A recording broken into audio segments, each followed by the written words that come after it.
पपियू परान काहे बुझत नहीं खबतिया के करा से हो कहीं हम दिलावा के बतिया ए सैया के करा से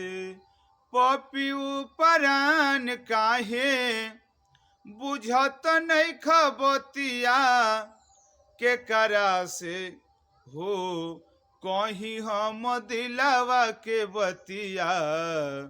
ए सैया के करा से कहीं हम दिलावा के बतिया ए सैया के करा से हमरा के छोड़ी सैया चली गईल बाहरा तनिको ना दाया आइल दिलवा में ताहरा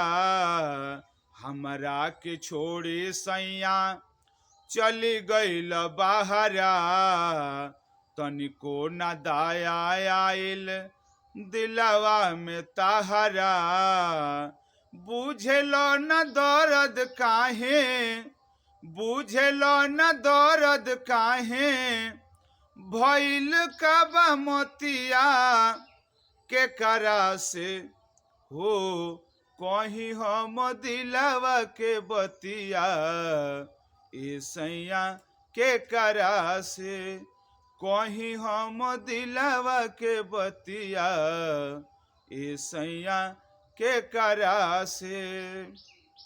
हो कैल बेकार होई सगरे समैया बीच धार छोड़ी गईल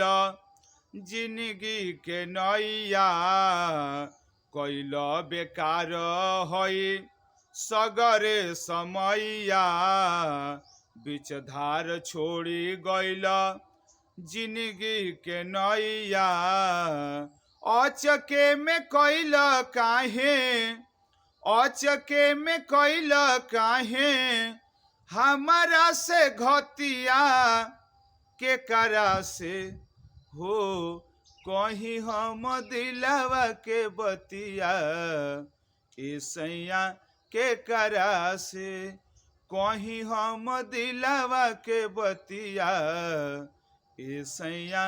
के करा से सचिदा सबेरा पिया छोड़ दो बाहरवा नाही तो जरब मरब खाई के जहरवा सचिदा सबेरा पिया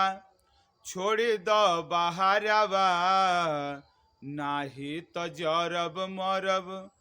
खाई के जहरवा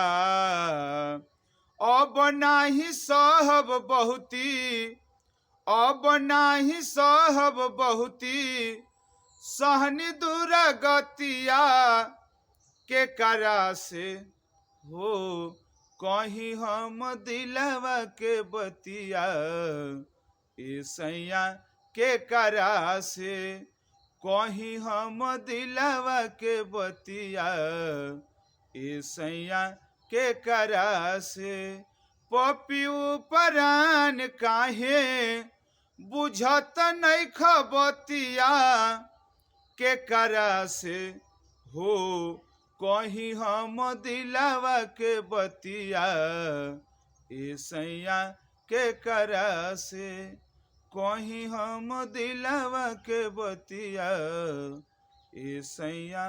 के करा से।